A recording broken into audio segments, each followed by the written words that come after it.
Yeah, I don't have a preference about which speaker, other than not number one. I don't think I'm right for number one. That's a lot of energy. I need a lot of cocaine before doing that one. Whoa. Ask not what your country can do for you. Ask what you can do for your country. We shall fight on the beaches. We shall fight on the landing grounds. Mr. Gorbachev, tear down this wall.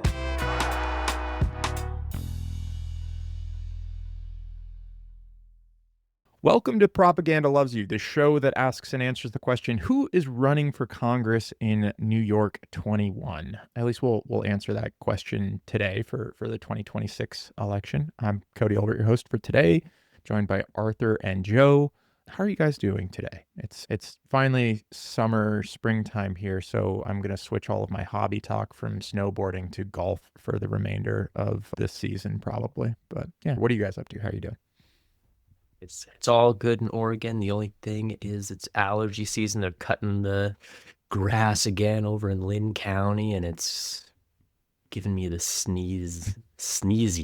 I don't know. There's just a lot of headaches and a lot of allergy stuff going on, but otherwise, all good. Nice. Yeah, same. Don't really have to worry about the allergies so much, but my dog is having the allergies, so I'm dealing with some of that. The heat is picking up, and we're starting to get some power flashes more frequently, which, with the fragileness of the U.S. grid, I don't know if that's going to become more and more of a thing, but something I'm a little worried about, I guess. But other than that, just trying to settle in for the summer and do a lot of reading and writing. Been a few weeks behind on my reading goals for the year, so I'm trying to just power through a bunch of books and catch up on the reading. Finished Anna Karenina yesterday, which was kind of a slog, but glad that one's finally done. Man, yeah, and the heat. So is a heat-induced power outage? I guess is that what it's called? Just like too much power, I like don't pull know. from the They grid just kind of thing. happen at the same time, and my mind made the connection. It's hot outside and sticky, and then also the power is flashing, so my brain thinks those are connected. I don't have any evidence to support that. That's just my feeling about it. Yeah, power flashes and stuff like that are pretty common up here, but it's usually like weather related, like trees coming down on lines or something like that. So I don't really think about heat induced, but yeah, that's a major, major concern in a lot of places for sure. For today's episode, like I mentioned, we're going to be kind of focusing here over the next few weeks or months actually on the races that we're kind of either local to us or we're most interested in because we've been, in that area. We follow this particular race. We're going to take a look at that from just an informative angle of what's going on, but also from a propaganda angle, kind of looking at what is the messaging that's coming out from different campaigns as the midterms are coming up at that local level, and just try to provide some more information on who's running and how to get informed on their stances and maybe their record from what they've done in the past. So, today we'll take a look at New York 21 specifically, a little bit of background on that. We're also starting our book series this week. So that our first book that we talked about in our preview, Minority Rule, we'll start that on Thursday. And so my icebreaker for today, I've got 4 true or false questions for you guys. And these are kind of like true false questions on American history, political history specifically, that, deal with the book that we're reading. And so instead of going through all of them and then you guys telling me which ones you think are false or true, we'll just do one at a time and then we'll talk about each one of these. So, are you ready to kick off? You guys all set? Yeah, I don't know if you know Caleb Heron, the millennial comedian. He's a really funny guy. But he does a podcast and he does this, I think it's called So True. I think that's the name of his podcast. But he does this thing at the end with his guests where he rapid fire lists out like 10 or 15 true or false statements and they have to really quickly say true or false to all of them. But he's really intense with it and he does it really, really, really fast. And it's funny. Well, this is what that reminded me of. I will not go that fast. I don't know. Maybe I'll have to watch his and then I'll judge it if we do this one in the future. But yeah, this will be pretty slow. And I feel like you guys are going to do good at these given the book that we just read. But okay, first one up. U.S. senators were directly elected by the people from the very beginning of the U.S. True or false? False. False. Okay. Yeah, that was pretty quick. Yeah, that's correct. Americans did not directly vote for senators for the first 125 years of the federal government. They were chosen by state legislatures until the 17th Amendment was ratified. So, yeah, for what are we coming up on? America 250? Is that right? So, half the time we've been around, senators were not directly elected by the people. Okay. Number 2, James Madison, one of the chief architects of the Constitution, supported giving every state equal representation in the Senate. Yeah, false. Both say false. That is also true. Yeah, that's actually one of the things that Madison fought against that is correct. That is false. It is true that it is false. It's true. Exactly. So he fought this bitterly because he saw it as basically a pathway for a minority to control the U.S. Senate. All right, so next one. In the first U.S. presidential election, less than 10% of Americans were eligible to vote. Yeah. Got to be true. That's correct. Yeah, that's true. And I think according to the book we're reading, it was around 6%, I think, were eligible in that first election when George Washington was elected. And I think got to remember at that point, there was land requirements and property requirements and all these sort of things that you had to have in order to vote. All right. And then, okay, so last question here. Donald Trump was the first politician to use Make America Great Again as a presidential campaign slogan. What was that? False. Joe, did you say that too? I couldn't hear. Yeah, I said false. He stole it from Reagan, right? That is correct. Yep. Reagan used it in 1980. You can still find the buttons actually that he had done. But even after Reagan, I think one of the people that we read about very early on in the book, Buchanan, didn't use Make America Great Again, but Make America First or something like that was his slogan that he tried to popularize, but did use Make America Great Again in many of his campaign rallies, but it wasn't his official thing.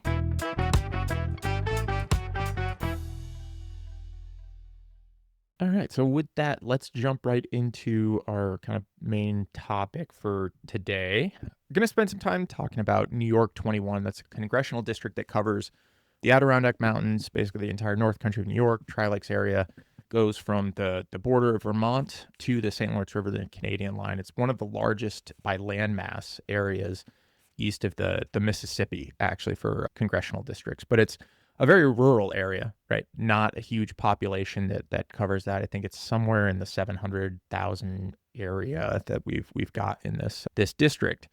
I don't know if you guys are familiar with the Cook Partisan Voter Index, but it basically what that is it talks about how partisan a certain area is based off of presidential elections. And so it talks about how far it would be leaning right or left based off of, the national average in presidential elections. So the Cook Partisan Voter Index for New York 21 is R+10, meaning it runs about 10 points more Republican than the national average in presidential elections. So it hasn't been New York 21, obviously, since the existence. That's only been since about 2013 to the present. So we've had actually just 2 different candidates that have served in this district since it's been formed and in its current format. One was Bill Owens, who was actually a Democrat. He was the last Democrat to serve this area, and he served from 2009 to 2015. And prior to him serving, we'll talk just a little bit about how he got elected in a second.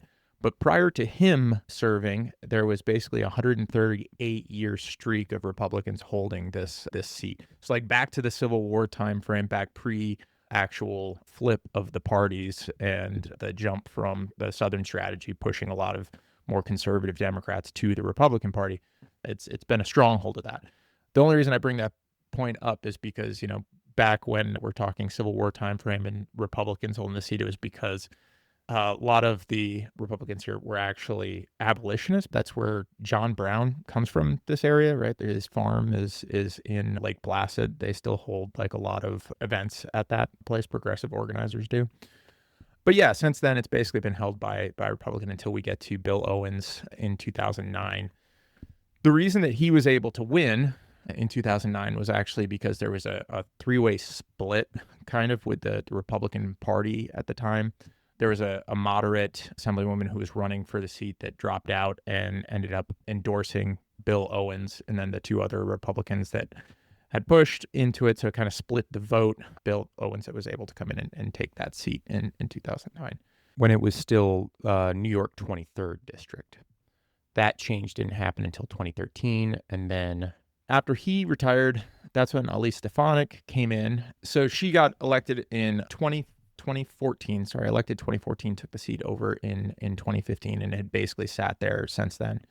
And the interesting thing about Elise Stefanik, she was a Republican. Obviously, she was one of the top Republicans in the House. So even though we're talking about a very small seat in the North Country of New York that, is very rural, that's one of the representatives that ended up holding, I think it was like the third highest seat for the Congressional House Republican Conference chair is kind of what she sat in there. In 1915 to 1939, Bertrand Snell was probably, I guess, arguably the most powerful person that ever actually held that seat as far as Congress goes.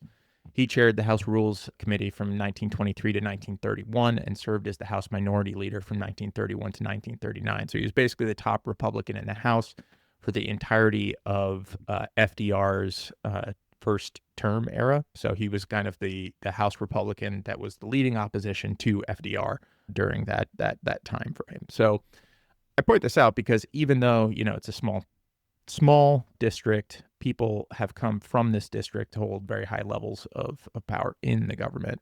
And that brings us to today, 2026, going into this election. I think there's a lot of hope that given national level politics and what's occurring in the Trump administration, the way that his poll numbers are completely tanking and the disapproval of the current administration, that there might be a way to flip this seat after, a significant period of being basically controlled by the Republican Party with that brief reprieve of Bill Owens in there for 2009 to 2015. I think what I would like to do is talk about the candidates that are coming up for this seat and bring up their actual campaign pages and take a look at them real quick. But yeah, anything from either of you that you'd like to bring up at this point? Just kind of fascinated by hearing it. It's a plus 10, you said, percent.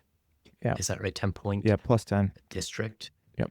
I kind of find the history of the opposition of FDR really fascinating. And I just kind of wondered what that was like, going through that entire deal. So I don't know. Yeah, my mind was just kind of lost there. Yeah, I didn't do a ton of deep dive on that, but that is really interesting to think, because it makes you think about if we do the parallel for today, who's the House Minority Leader, Hakeem Jeffries, right, from New York, another congressperson from New York that's holding that position.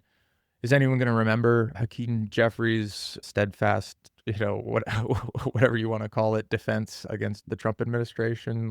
I don't know. I guess that's the comparison you could make, right? Like a Republican standing up to FDR versus someone standing up to Trump. Not saying they're the same people, but you could make that equivalent.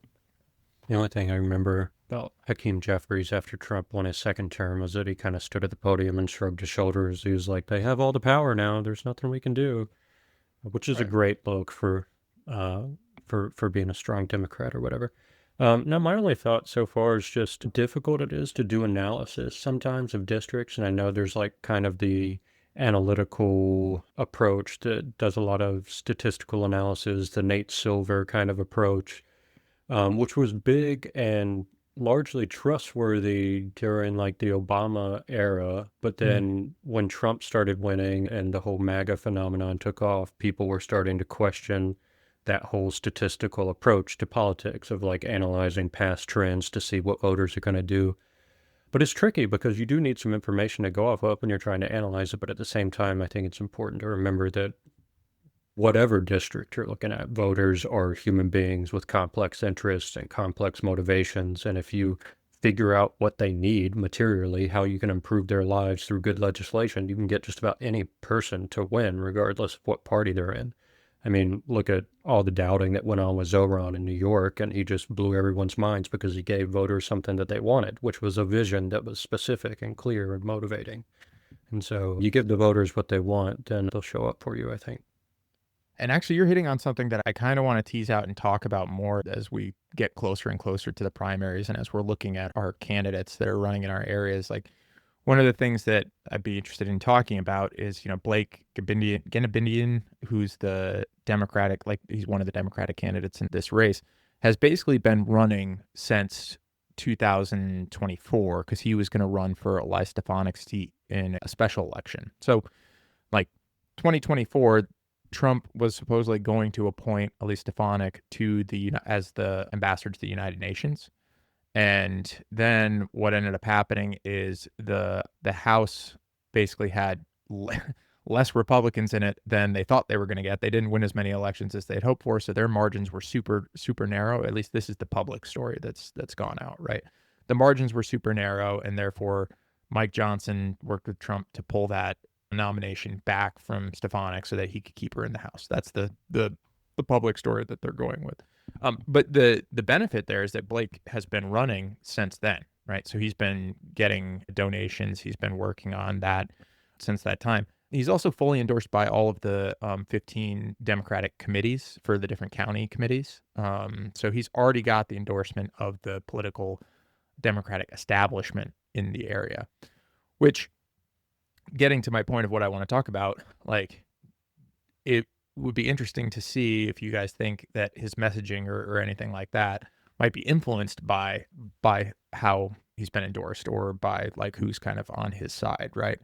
One thing that had come up in the Democratic primary, there was more candidates here not that long ago. Dylan Hewitt was someone that was running that had to drop out, but he was very, very progressive, populist style candidate. So a lot of the comments that he was making forced Blake to respond in a way that makes him seem much more centrist and moderate, right? Like it's a clear line that I think he's trying to kind of hold. So that's something I'd be interested in your guys' opinion on as we kind of look through these candidates a little bit.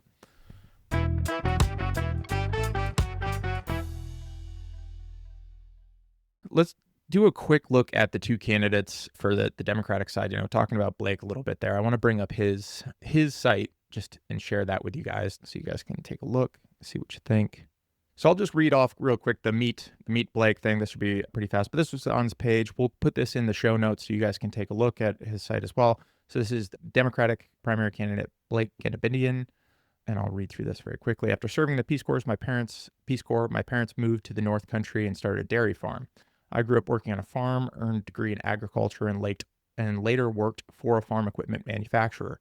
For the past 22 years, I have owned and operated twin mill farms along with my wife, my family, my wife Carmen, and my three boys, Miles, Truman, and Noah. We've come a long way, and Twin Mill Farms currently has over 1,000 acres of land, 500 dairy cows, and 12 full-time employees who work the farm. I've always loved farming, and it's hard work. We don't get to take days off if we want or sleep in when it snows. Years at a time, I was out the door at 3:30 a.m. 7 days a week to milk our cows or feed our herd. That work ethic isn't uncommon in the North Country. Working hard to make ends meet is expected of us. It was the honor of my life to have that work recognized by my fellow farmers and to be elected to their representative and vice chair of the Cooperative Board of Agrimark. By owning a farm and helping oversee the Cooperative Board has taught me that it takes more than just one person or even one family to be successful. It takes a whole community. And people in the North Country look out for each other in the good times and the bad.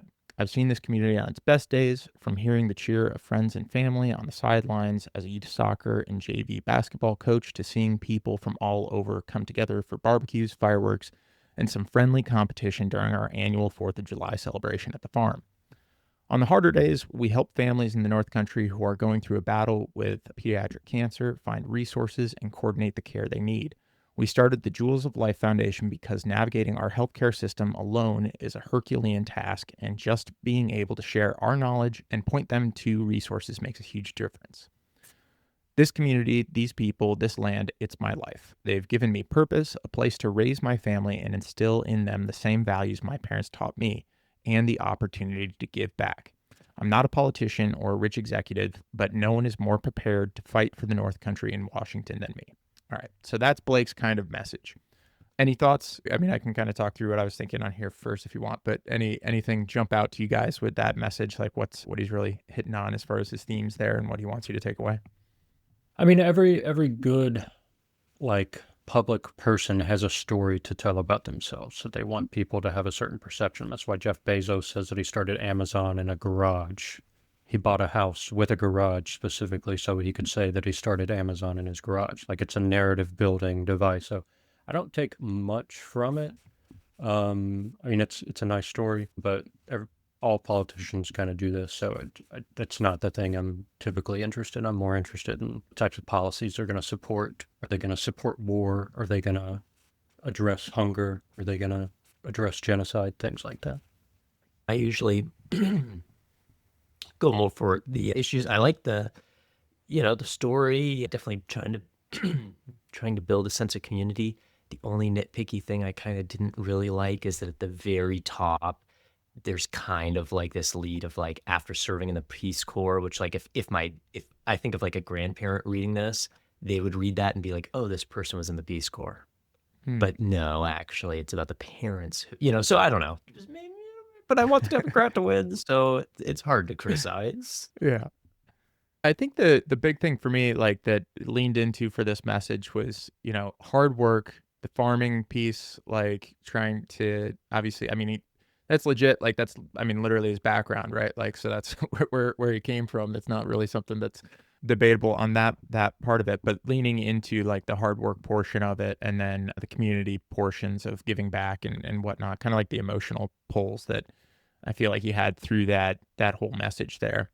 And then for, I guess, the issues that he's got on his page, talking about lowering costs as a big thing, immigration and securing our border. It'll be interesting to see what he says during this debate with Stuart Amaral next week. Actually, it'll be on the 11th, but yeah, he's going to have a debate on the 11th with the local news. So we'll put the link in there to be able to get that. And then support for small business and supporting farms, improving healthcare, supporting our veterans, and government reform are kind of the big blocks that he's got here on his issues. So I would say for Blake, check that out. We'll put the link to his page in there, see what he's got to say, and see where you fit on with his issues. We talk about Blake. He's the one that's got the nod from the Democratic committees in New York in this district. So the next person I want to talk about is Stuart Amaral for Congress. So Stuart lives in Tupper Lake, and he owns, I think, the Pickled Pig is what over in Lake Placid, which is seen as right next to the Olympic Oval and the Olympic ice skating rinks right there downtown. I got to hear him talk at a voter event, and he basically, I think, I'm not going to get it exactly right, but the short version, I think, of his kind of stump speech was, I kept getting angrier and angrier at the television, seeing what was going on, had to go out and do something about it. He actually sounded a lot like Bernie Sanders in what he says on the campaign trail. I don't know if that's intentional or not, or if that's genuine, but seems genuine when he's talking. I think it's interesting that he doesn't have like an about me or a clear, like, this is who I am. Like, he doesn't have that story that Blake kind of had right up in front. But if we go to he does have the issues page on here, same as what we've got from Blake on the issues, but this is a lot more detailed, it seems like, on the left-hand side. I think just to kind of like close this part out for the two Democratic candidates, they are, like I mentioned, they are going to be having a debate. The two Republican candidates already had a debate, which we'll link after we talk about them, or link in the show notes as well. But Stuart and Blake will be debating on June 11th on CBS6 WRGB. Moderator is going to be Tom Eschen the day after this episode drops. Well, are you going to go to the actual debate or just watch it? I will probably just watch it. All right, so those are the Democratic candidates that we've got. Now, quickly just talk through the two Republican candidates that are battling for this seat. And like I mentioned, they did have a debate that already took place. I'll include the link for that debate in the show notes. But the first one that I'll talk about is Robert Smullen, who has actually been an assemblyman for New York for some time. So he's kind of like the known quantity, but they both have a meat page talking about their background. So I will read through just what they have as their message here.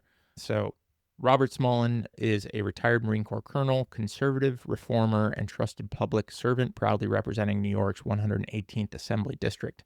A native upstate New Yorker and graduate of the Citadel, Robert has spent his life fighting for freedom on the battlefield, in the halls of government, and right here at home. For 24 years, Robert served our country in the United States Marine Corps, deploying around the world and leading troops in combat, including 3 tours in Afghanistan. He provided leadership to Marines in some of the most dangerous environments on Earth and rose to the rank of colonel. At the Pentagon, he helped shape national defense strategy. Robert's leadership and public service have been recognized at the highest levels. He was appointed a White House Fellow under President George W. Bush, serving at the U.S. Department of Energy on critical energy policy. In 2018, President Donald J. Trump appointed Robert to the President's Commission on White House Fellows, one of the nation's most prestigious leadership advisory boards. And for those listening, there's just an image of the appointment letter with Trump on it and his signature on the page right there. Right But below he has that, to get it his says- signature and his picture on the paper. Like, just Yep. the signature's not enough. You need the mugshot, too. Yeah, you got to have that to just be clear. What's there? In 2019, Robert brought that same mission-focused leadership to Albany. Since then, he's been a tireless voice for upstate values, standing up to one-party rule, fighting for our constitutional rights, defending law enforcement, and pushing back on the radical agenda hurting working families. He's been reelected 3 times and continues to deliver for the Mohawk Valley, North Country, and the Adirondacks. Robert serves as chairman of the Republican Conference. He was elected chair of the Assembly Republican Review Committee by his peers and is co-chair of the Assembly Sports Caucus. He's the author of the Assembly Republican Rural Initiative and serves as a national board member for the American Legislative Exchange Council. He's one of the most respected conservative leaders in Albany, and he's just getting started. Robert lives in Fulton County with his wife and children on their farm. He's running to take our fight to the next level, to lower our taxes, defend our freedoms, rebuild our economy, and always put upstate first. And additional pictures there. I didn't mention the pictures on Blake's, but it's just pictures of him and his family for the most part. And the pictures here are combat tour pictures, it seems like.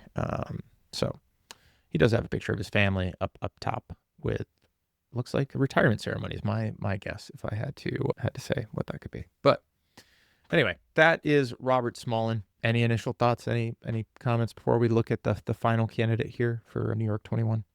Yeah, first thing I saw on Robert when I Googled Robert Smullen was that he was arrested for felony tax fraud and he pleaded guilty in 2018. So he's already got a shoe in with the current administration. That's where I'm going to be throwing my money on the pool of who's going to win. Yeah. That actually came up in the debate that they had. And I think his response was, I'm going to not get the exact quote right, but something to the effect of, the same way that the system was weaponized against President Trump, it's been weaponized against me. So that was kind of his defense of that. Yeah. And don't worry about it. It's covered under Daddy's identity, so it's okay. Right. I just thought it was kind of interesting to compare this page to the one you read from Blake, because as just like examples of how political propaganda works, it's interesting that they're both doing the same kind of thing with these pages for different audiences. Right. Right. They have a slightly different intended audience, but the narrative, the pictures, the sort of image building, it's a very careful kind of political propaganda that I think most people don't like. Like, I think most people don't like the kind of self-narration of, just telling you my credentials, my CV, all these things that you should trust me because of. Are you gonna lower taxes on the wealthy and raise them on the poor, or are you gonna do the opposite? Are you gonna take care of people? You know what I mean? Like, get more specific. These kind of narratives kind of, I don't know, just maybe I'm just speaking for myself, but I feel like people in general get frustrated with the empty statement kind of narratives that are just intended to build a certain image that you're supposed to trust, without much substance behind it, if that makes sense. So I think you kind of also just hit on the difference for me when I look at Stuart's page, right? And how it's set up and like the length of his responses. Cause like you should take a look at each one of these pages, just look how they're set up and kind of like how the messaging is on each one of those pages. And so to your point, Joe, of like this really curated narrative of like, this is who I am, this is my background, my story building. Stuart doesn't really have that on his page, but what he does have is basically a short essay, couple paragraphs on each one of these issues, right, that you had talked about earlier. And that's kind of the narrative. It would take someone a significant amount more time, I think, to look at Stuart's issues page and really get a deep understanding because there's more details here.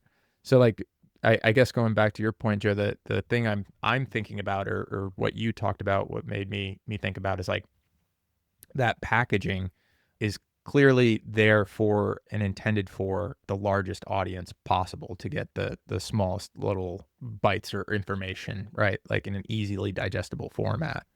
I guess I was thinking like, what's the balance, right, between trying to get very detailed information out versus trying to, capture that audience really quickly, if that makes sense.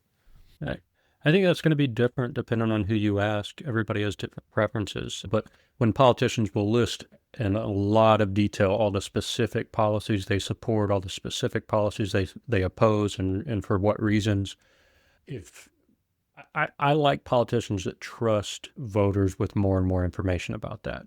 Mhm. And I distrust politicians who seem to take a hands-off approach on the details and just give you their general narrative, just tell you the vibe that they're bringing to the table. Because I want to know what you're actually going to vote for. I want to know, are you going to approve this $1 trillion Defense Department budget? Or are you going to take some of that money and rebuild communities and feed hungry children and educate people? Those specifics matter to me when I'm thinking about who to support. And so I like to see politicians trust people more and be more open-handed with the details about their policies and let people build whatever narratives they want about them as individuals on their own. Like I can build a narrative of a person once I get to know the issues that they support.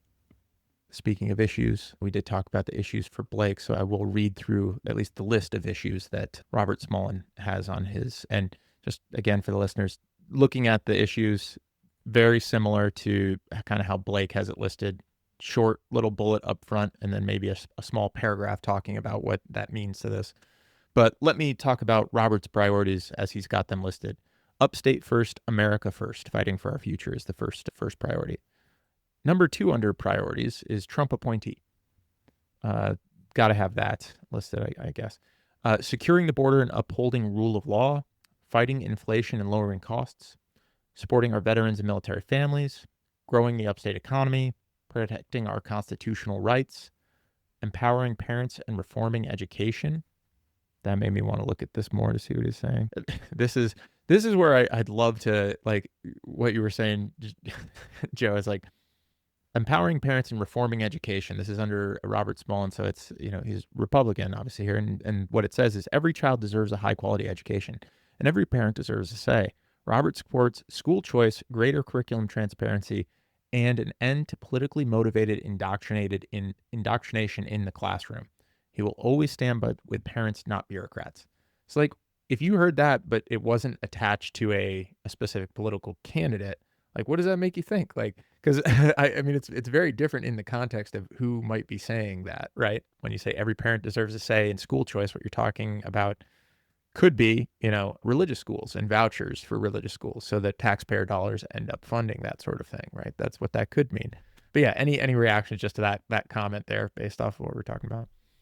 No, I mean, you said it. The fact that he's like signaling things that are very general and sort of soft, empowering parents, reforming education. Doesn't raise any immediate bells or anything.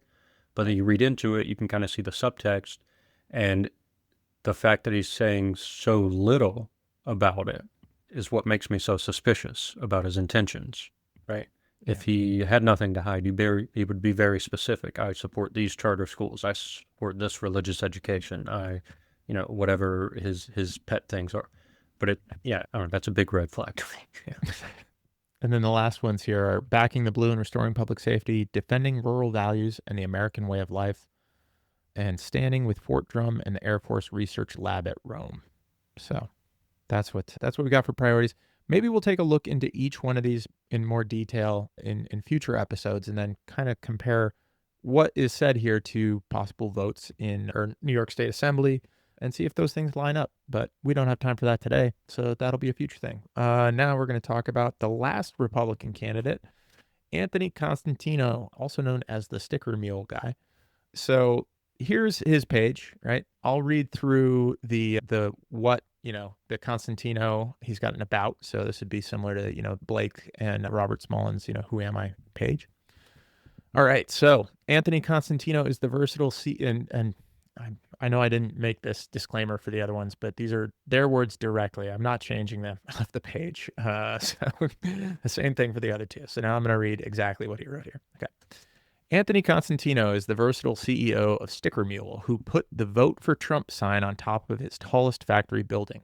He built Sticker Mule into one of the world's fastest growing online printing companies, serving over 5 million customers across 100 plus countries with manufacturing facilities in New York, South Carolina, and Italy. Constantino started from humble beginnings. He lost his father, another great New York business legend, at a young age. Tom Constantino, Anthony's father, served in the U.S. Navy at the Bikini Islands atomic bomb tests. He invented the car litter bag and was a pioneer in print advertising. His company, Noteworthy, was a major player in the printing world, but after Tom's untimely death, likely due to military radiation exposure, his business began to falter. Anthony began to run his father's struggling company at the age of 19, saving it from bankruptcy and restoring profitability, while working for free or nearly free as he felt no claim to his father's success. All right. Ultimately, Anthony Constantino founded Sticker Mule to be his own person. Sticker Mule grew so fast that he eventually acquired Noteworthy for his family and promptly closed it while absorbing all employees into Sticker Mule. An expert in manufacturing, marketing, and customer service, Constantino built Sticker Mule from a small 5-person team to a global powerhouse. In the first 2 years, he did all of the customer service while growing Sticker Mule to more than 1,000 employees in 39 countries based out of its headquarters in Amsterdam, New York. Along the way, he also took up professional boxing at age 40 and scored 4 consecutive knockouts. 2 as an amateur and 2 as a professional, mainly to test himself in a new arena while pursuing his passion for fitness. Constantino scored KOs in multiple weight classes, starting at 175 before eventually fighting with a chiseled physique at 152 pounds. For those listening that haven't checked out this website yet, he's just got a picture of himself with boxing promoters without a shirt on. Above that. Constantino viewed his entry into politics as a necessity. When President Trump was shot, he immediately endorsed the president to his 5 million customers. The backlash was severe, and to inspire others, he installed the historic Vote for Trump sign atop his tallest building. He was encouraged to run for Congress by President Trump's longest-serving advisor, Roger Stone, who we've talked about a bunch on this podcast. Actually, I think just in the other day when we did the PR, modern PR, we talked about Roger Stone and the role he played in Trump. And yeah, Roger Stone, and he has been the front runner for the New York 21 congressional seat since the day he announced his interest. He won the very first poll with his name on it by 1 point. He won the second by 2 points, and then he won by 9 points, 12 points, and 27 points consecutively.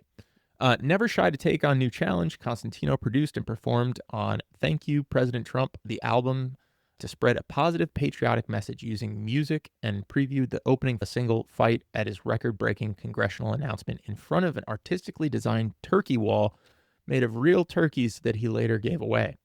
Constantino has the support of the people, who is eager to serve and is fully self-funding his campaign to focus exclusively on making life better for our citizens.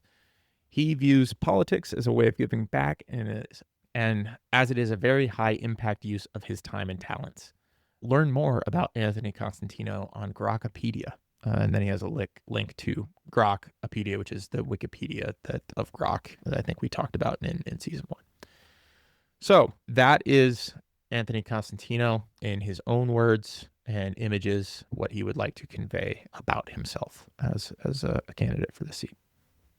Yeah. Any thoughts? Anything from his message compared to the other ones? I'd like to change my vote. Like my betting vote, betting pool to this guy. Or he's like pathetic. Yeah, I was thinking like what a groveling, pleading, begging application to join the biggest club of losers on the planet. Like he's just begging people like Trump and Elon to like him and approve of him, and it's, I don't know, it's just pathetic and desperate and weird and creepy. I don't like it. He's dressed just like Elon, huh? In that photo with like the full on stuff. It is totally. I loved the second paragraph. It's like, where it's like getting into him, and it's like he won 2 knockouts, 2 it's like, you just know he's, like, sitting there like, "No, this needs to be in there, guys. We need to have this. They're gonna wanna know if they were knockouts, if they were," it's like, it's just the minutia of details. Yeah. Yeah, and like They're irrelevant. another Nepo baby, like talking about his humble beginnings. Like he just literally took over daddy's company and changed the name and took all the employees and he's like, I started out humble. Like, okay. You mean the failing business that had no profit at all, that he turned around to become $1 million? It's like the exact same Trump lie. What I think is like really telling, and you guys hit on this too, but while these are like these about pages, right, are or should be probably, if you have an advisor that's telling you, hitting on those emotional things that are going to most resonate with your voting population, but it should also be a somewhat like an authentic, or as authentic as possible, like view of who you are as a person, right? What are the things that matter to you? And I do think that, in that way, that they actually succeeded in this, right? Because if this is showing what he cares about, it's the fact that, he was a boxer for 4 fights, right? And that's what you should care about too. And that's what is going to, hopefully move the needle on getting people to vote for him.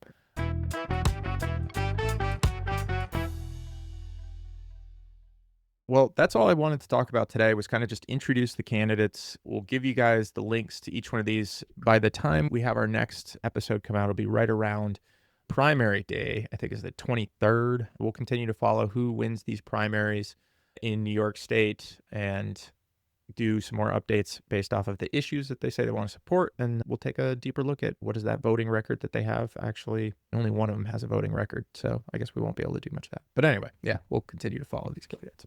Sticker Mule guy is crazy looking. That's scary that he like could win the whole thing there. Are there any polls or anything yet of like how they're doing? There's only been 2 Republican primary polls so far. The first one, Anthony Constantino, this was back in February. That was the one where he was ahead 27%. So remember on his site where he said like, plus 27. And then in April, there was another one and Smullen was ahead 10. So who knows? we don't have a ton of polling. Is it true they both claim endorsements by Trump? So that part is, they both are claiming endorsements, but in different ways. Like Smullen's got the claim that he was appointed by Trump. So that's what he's using. But Constantino's the one that was actually endorsed by Trump already for the position. And I don't know if it's because he made a donation or what, but yeah. I think you just sign over like 20% of your company or something. And they're like, all right. Yeah. That was actually what he was trying to use to basically not do a debate. Was like, why should I debate any other Republican candidate if Trump is the one that endorsed me? He's scared. Yeah. So, good times. All right. Hey, during the debate, you should just take off his shirt. Let's just get it. That's it for this week's episode. Thanks so much for listening and hanging out with us. If you enjoy the show, help us spread the word. Leave a rating or review and share it with your friends, family, or anyone you think would get something out of these conversations. Your ratings, reviews, and shares help this show grow, and the more people listening, the harder it is for propaganda to win. So until next time, stay aware, stay safe, and remember, propaganda loves you.